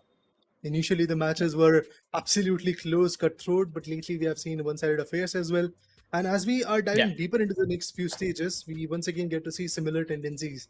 So it's pretty fun to watch.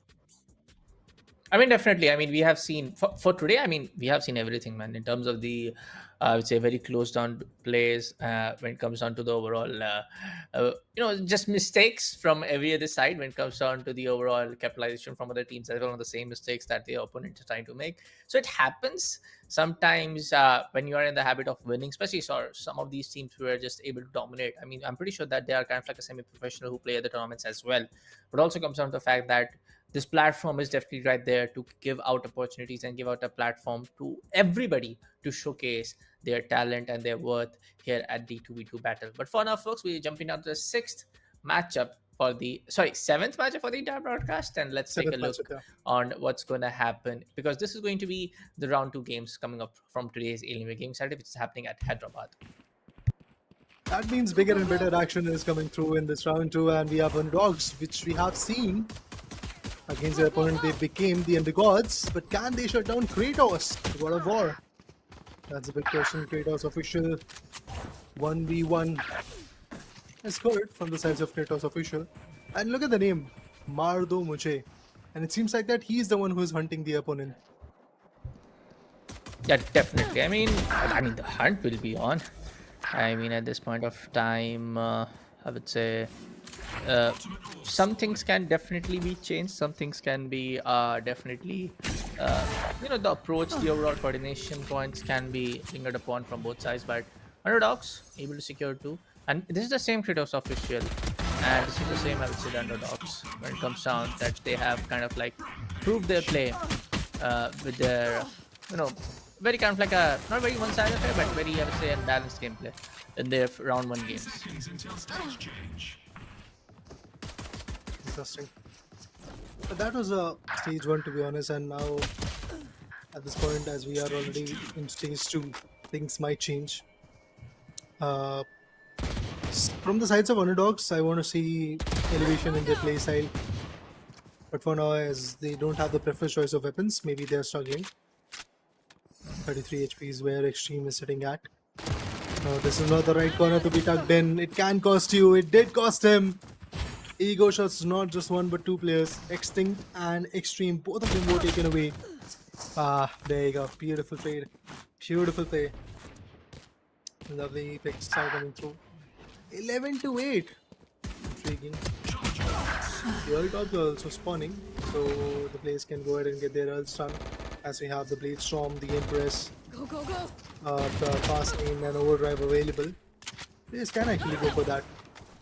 And with every single ult, we come a little bit closer to having that ultimate performance. 10 to 12, still pretty close enough. Not that big of a difference. Let's wait and watch to see if some bonus weapons like Vandal in the stage 3 are going to be credible enough. But with that, Martial Ego is really good. He is definitely popping off. Gotta go. Oh, that goes. There was massive amount of damage, but Ego, you cannot escape from him. Extreme tried his level best to escape and eventually take a different fight, but that never really happened. Or Oh my god, Ego. His aim game is uncanny against the other 3 that are there in the lobby. Even when we compare him to his teammate. The way Ego is playing, amazing. almost out. Let's see. I mean, in terms of the overall play, it does seem like Kratos officials are just able to get onto that trade game pretty well. Slow and steady, they are just able to win maximum number of gunfights, which they are initiating from even their side. Mardo Mujhe will be taken out from the side of Extreme. It will be the side of Underdogs to pick up the side of Underdogs to get a couple of kills from their side as well. Ego will be taken out this time around. Extreme takes on the side of Mardo Mujhe. But that's going to be the second time. It's going to be the same individual taking out the same guy. So it's more of like an head-to-head game for now, for sure, I would Not say. ready yet. But for the side of Extreme, it's going to take the side of Reina out. Ego takes on the side of Extreme. That very minute trade games are happening at the right time, but it's more of like that wipeout needs to happen from the side of Underdogs so they can bounce back on the same elimination points.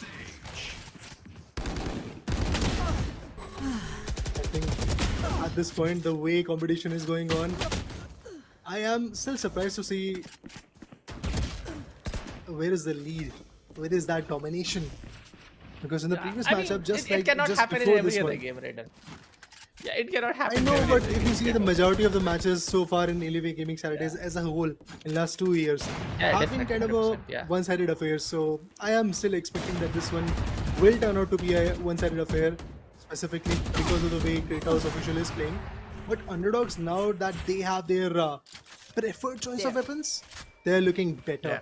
The way they're playing is looking a little bit more comfortable, concise. But the guy that they have to deal with is definitely that Jet ego.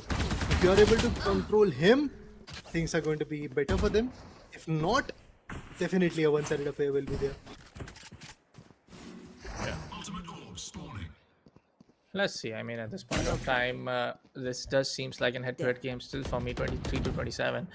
I mean, when you raise a point like that, now there's ways that domination. I feel like that's the case that in every other match we cannot expect the same action, but for most of the cases it has been the play.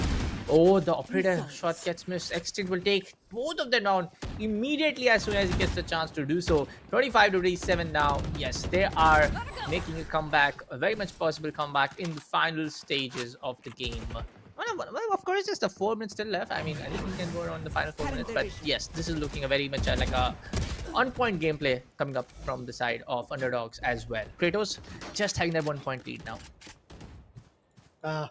And that lead is not at all sufficient, not at all something that you can galore upon. You really need to build something big, and Ego is on the way, but it seems like that the other guy is even more effective. Uh-oh, the Blade Storm was a hit, was a miss. I mean, I really thought that he's going to hit at least one player down, but never really happened. Extinct on the other corner. The way Extinct is playing for the team of Underdogs is good, is absolutely on par. Every single time, whenever it is required, Extinct steps up. Mardo Mujhe on the other corner, the way he opened up in this whole action, he's kind of on the back foot. I'm out of here. Look at this. Mardo Mujhe knew that there is an operator. He was falling back a bit, but Extinct, he spotted him. Charge your 32, ults. 31 Kratos official. They're now on the back foot. Wow. So far in the last 7 minutes or so, they've seen some amazing stuff. Major miss from the sides of Ego, and it was being capitalized from the other side. 34 to 31. Last 118 seconds. A lot of opportunities are still there available. Let's see who's going to cash in. Oh, lovely. Look at that. Underdogs on the back foot. They take the recovery orb, but Ego still will not survive. There we go. They're in the mid courtyard. They know for a fact they're in the corner of the mid courtyard. There we go. Oh, Extreme is very low on HP. Extreme comes in from behind. Extreme is gonna be very low HP. Still gonna definitely take the recovery orb in the corner, but there we go. It's gonna be in the center of the entire map, so it's gonna be a little bit hard because the other player is still right there. So he needs to, just make up a flank and be on that dynamic positional play, which they needs to happen. Underdog definitely now being on that lead. The lead is now getting converged from the side of Kratos as well. 37 to 37. This is a matchup which was looking at a very one-sided affair, very minutely, but now becoming a very head-to-head in the final stages. Interesting. Go, go, go. 38 to 38. Last minute and 50 seconds left. Kratos official slowly picking up the pace, but at the same point, Underdogs once again they're just making sure that they don't go far. If not the lead, they manage to just diminish that lead. Uh-oh. Big blunder that was, but Ego takes 2 down. Goes in the cover, goes in for the recovery orb. There was some good connections initially, but finally the last few bullets got connected from Extreme's corner. Mardo Mujhe takes down the opponent with a beautiful operator shot. Oh, look at that. The Spam Lord Odin is here. Surprise, surprise. Extreme is going to swing from the back. Take down the opponent. Extinct on the other corner takes down Ego as well. Now, these are the moments where that pressure can take a toll on you. Let's see, man. This looks like a very, I mean, if you ask me, it's like a very one-sided, not very one-sided, so apologies. A very, I would say, a head-to-head gameplay happening in Mardo Mujhe is definitely at the top of his gameplay. Extreme with a double. Oh, Go, go, go. I mean, it is the Odin. It's gonna give the results, but the kind of results that you want, of course. and things can be a little bit. Of course, Kratos will be a little bit agitated at, hey, you're not picking up Odin right now, so yeah, let me show you how it's done. Maybe they will also pick up Operator and Odin if they have the chance to do so. So far, they're just picking up Vandals and There. Phantoms and playing along with that. Here comes I'm Arena, outta here. will swing around, had no idea where the player is. Ego, Coming he takes through. down Extinct, Gotta go. but right now he has to take down Extreme as well in order to really take that edge onto their opponent. But in these last final few seconds, I believe it's just not that possible, it's just not that feasible to do it. Go, go, go. Oh yeah, Underdogs, they'll be the winning one, they will be the one who will change the tables, turn the tables, will be the game changers for this game. What a play, man. What a play. Hands down. Absolutely amazing. And as I said as well in the initial segment, that if they can kind of negotiate, or should I say just negligible the effect of ego in the game, they can win. Yeah. And that ego who was playing on a Definitely. jet was pretty much on the different corner. He was trying to come out of the spawn. As soon as he comes out, he was just getting shot down. So there was nothing that ego can build. To be honest, in games like these, momentum really matters the most. And that momentum never really came in the final stage from the sides of ego. So yeah, there you go. You have the results. Underdogs, they won with a lead of 5 good frags. I mean, it was the side of Kratos official for the maximum number of time, whether it's by just 1 point leading the entire gameplay, or it was more of like a 3 point lead. But love to see the enthusiasm in the chat, folks. I love to see the rivalry growing in the AWGS meta as well. But yeah, great gameplay coming up from both. I have to say, even for the side of Underdogs. I mean, yeah, for now, because this is a TDM, yes, you can say for that Odin. Of course, there's that conversation always happening in terms of the 5v5 matches as well. But hey, it's there in the game and it's legal. It's not illegal to make a user gun like that. It's in the game. It's part and parcel of the game, and so they will definitely gonna use that Odin to gain up that advantage where they can. So yeah, that was that, folks. But Kratos official will have to kind of leave the entire tournament. They are out of the tournament for now, and for now it will be the side of Underdogs to advance to the next stage. But for now, folks, we'll take a short little break here at the Alienware and Nvidia GeForce RTX presents Alienware Gaming Saturdays. Don't go anywhere. We'll be coming up with the next matchup very shortly after the break.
Hey folks, welcome back to the Alienware and Nvidia GeForce RTX presents Alienware Gaming Saturdays. I mean, one of the last match. I mean, the last match was completely, I would say, unexpected. Where one team is kind of dominating the entire, I would say, the action till the third stage, and in the final stage, it's just like out of nowhere, the other team just able to make a comeback and win the entire thing. So that was completely very different from what we have seen today in most of the games.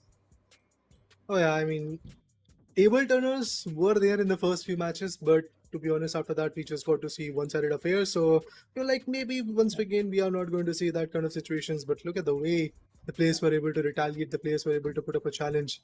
Absolutely amazing from the sides of Team A versus Team B. The way Underdogs. that retaliation came through, I believe, I would like to say, was amazing. From specifically Ego, I was expecting a lot because of the fact that the way he opened up. But at the end, from Kratos officials corner, Ego failed, the other guy also failed, and in turn, Underdogs just became Underdogs once again. Yeah, I mean, for the side of Underdogs, they definitely look like a contender for a finale matchup for sure, 100%. Because Yeah. in terms of on how they're just able to adapt to the entire situations coming up from their opponent team, able to just play on that really coordinated gameplay, something very different from what we have not seen today here at the Alienware Gaming Saturday's team. But overall, anything can happen at the grand finale for sure. You never know. You never know how the game is going Yeah. to go. You never know who's going to win and who is going to take that control in their favor. I think once again we would like to go back to our conversation regarding the agent selection. So far, I have not seen anything out of the box. Yes, of course, that Yeah. deadlock was kind of a surprise for us, but it never really worked out. So Yeah. a surprise would have been even more better if that agent selection could have worked. Again, I would like to go down to with Vice or a Chamber when it comes to a sentinel pick, or you can go with some controllers that can be a bit more efficient for you. But I think again, duelist and initiator combination is something that can really work out at the most if you are like, should I say, jumping down to an initiator. That's okay. But if you're jumping down to a sentinel, you really have to be very pinpoint precise with your choices. If controller, again, there are not a lot of options that you have with that. 100%. I mean, for the side of, I would say, in terms of the overall variation, yes, we have seen a couple of Sentinels come and play, but for the most I would say the pick rate and for the most amount of time, we have seen definitely initiator. Like KOs, EMPs, knife, or I would say some different initiators coming onto the mix have been providing that kind of like utility, which is very much I would say proving down to that they are some of these agents which can be very, I would say, much utilized at their best potential in terms of the overall team. Yes, duelist is somewhere very great, a good pick, but I feel like this is that pattern which has emerged for the past, I would say, 1 year here at Alienware Gaming Saturday, that you need to pick duelist if you want to win this TDM. I mean, because with those duelists, you obviously get a lot of advantage. You have higher advantage of like movements with jet updraft, and those dashes can be very beneficial with the neon. Again, similar story with dismissal. With that Reina, you can again have that advantage in your favor. Apart from that, when it comes to that ISO, you can usually isolate the particular map by taking one guy into kill contract, another one could be taken down by your teammate. But anyway, guys, let's jump down to the conclusion. Let's jump down to the matchup so that we can see what really will happen and who is going to take that control of the action. Let's see. Koitro versus Team for the Win. Neon I'm out up of here. against a Cypher and a Sova. Really? I'm surprised, man. I'm really surprised at this I point. mean, I'm happy. I'm super happy. Don't get me wrong. I love to see some kind of like a play like this, if you ask me honestly. But overall, things can definitely take a change when it comes down to the overall. I would say Not ready the effect on these kind of like a picks. What was the Cypher AFK? Probably yes. I'm out of here. Yeah, this is something not right, but quite through. We'll get the triple kill eventually, and Team for the Win are right now struggling to get out of the spawn area for now, I guess. Or maybe they are just Not waiting ready Just over yet. it. struggle.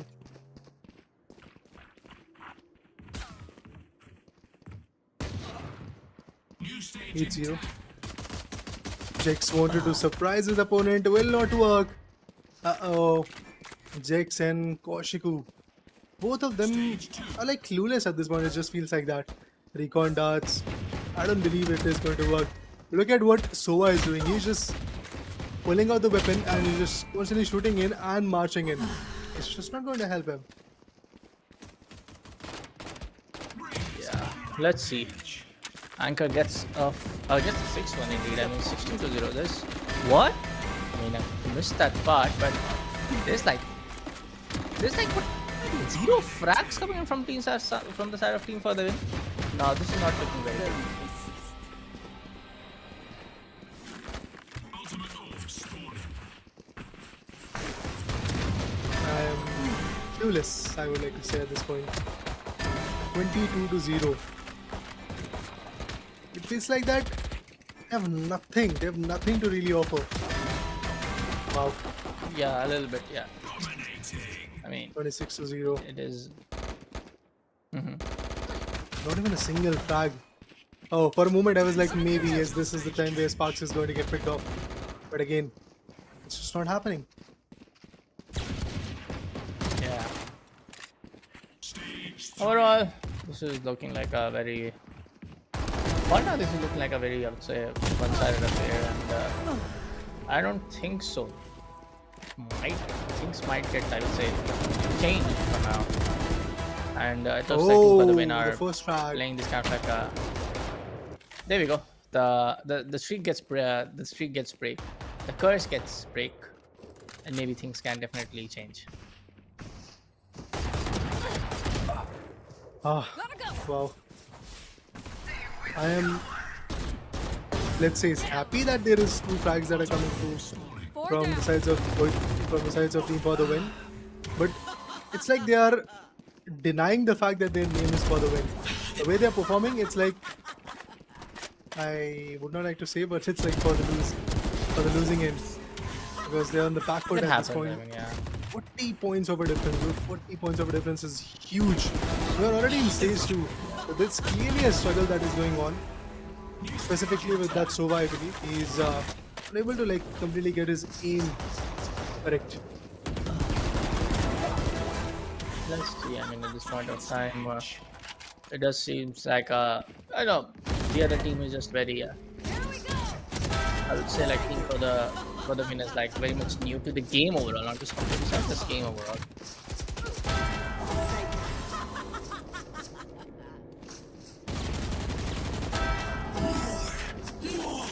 It's like David versus Goliath, to be honest. Because going through is really like a Goliath. They're just pressurizing their opponent and just putting them away. But this is, again, I would like to say the beauty of Alienware Gaming Saturday. That even those players or those individuals who have not yet played Valorant or not yet enjoyed what esports is, they get an opportunity to play against the competition. Obviously, they are on the losing end, but it's an experience that you won't get until unless you are playing or being a part of Alienware Gaming Saturday. 100%. Now this is what like that. Yeah, it looks like Team for the win is playing for Valorant in the very initial days. So it happens. It's fine. And at this point of time, Kutru will just like make sure that they get those kills, they get those frags, and they're just able to proceed on to the next one, right?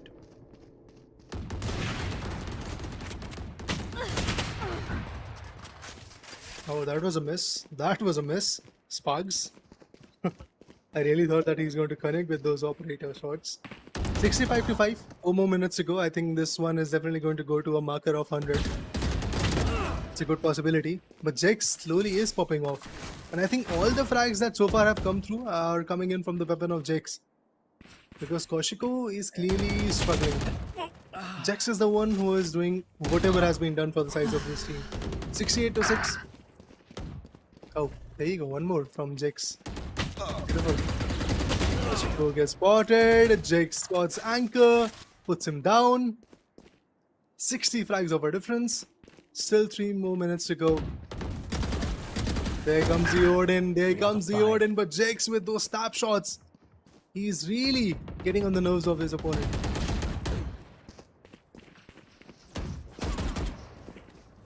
Koshiko takes down Sarah Anchor. Things are not looking very good, I would say. Don't get me wrong, things are not looking very good for the side of Koshiko, if you ask me. At this, team for the win at this point of time, and they're definitely going to lose this one because there's not a lot of time left where you kind of force. Take a what 60 back-to-back kills? Sorry, not going to happen.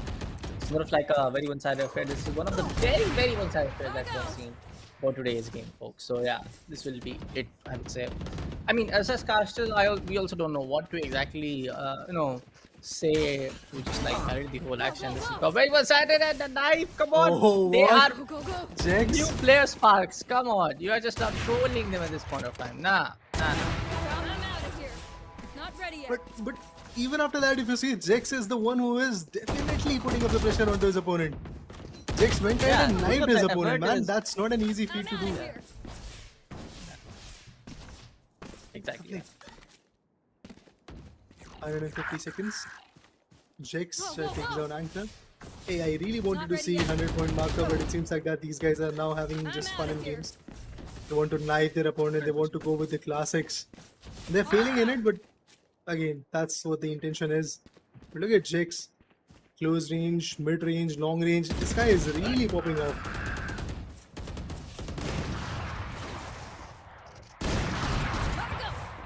Let's see, man. At this point of time, it's more of like I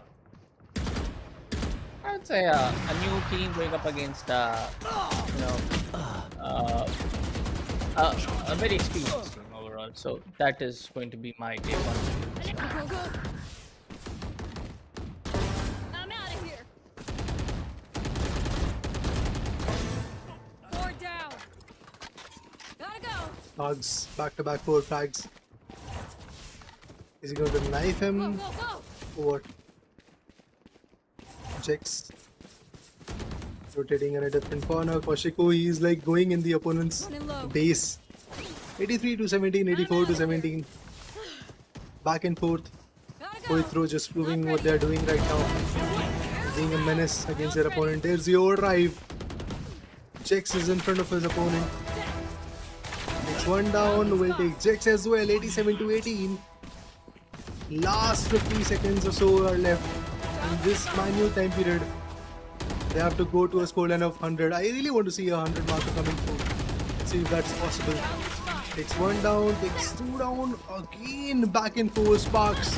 He's just leading the charge and his overdrive is just nailing down the opponent. Anchor comes up with a knife frag as well, 93 to 19. Last 7 frags, last 6, last 5 frags. I think we will get to see 100. 96 to 19, and it's great to see, again, as we definitely know for a fact that team for the win is a very new team, very new to the game. It's great to see new players coming on to our tournaments and making this a successful one. So that is the entire play, and of course, Mercy Rule getting involved. 100 to 20, of course, there was a very big skill difference because these players were very new to the game, so it happens and it's totally fine. But yeah, I mean, this entire Alienware Gaming Saturday is being organized to give a new players a chance to get a taste of what the competitive Valorant feels like. I mean, obviously, there is always a learning curve that you are going to hit. So, yes, of course, today this particular team struggled. But I believe in the near future, players like Jex, who was initially struggling quite a bit, but in the later period, you got to see those 20 frags coming in from his corner. I think 2 to 3 frags were there from the other guy, the Sova as well. But Jex was the one who really did the heavy lifting for the team. Sparks on the other corner from the other side, he was also doing absolutely amazing. So, all in all, this whole day of action of Valorant 2v2 was pretty fun to watch, honestly, Bullet. 100%. I mean, yeah, that was that, folks. Today, all of the matches are done in the studios. You can check out the Dell Alienware M16R2 at your nearest exclusive store. Make sure to follow Dell Alienware on their socials, same for NV, and of course, show the side of Esports Club some love as well over Instagram to get, of course, the latest updates coming up from for the next Alienware Game Saturday, where it's going to be, what games are going to be the part of the entire event. Make sure to follow the Esports Club on Instagram. This was Bullet with me, joining alongside was my friend Raider. We'll see you in the next one. Bye bye, and happy gaming.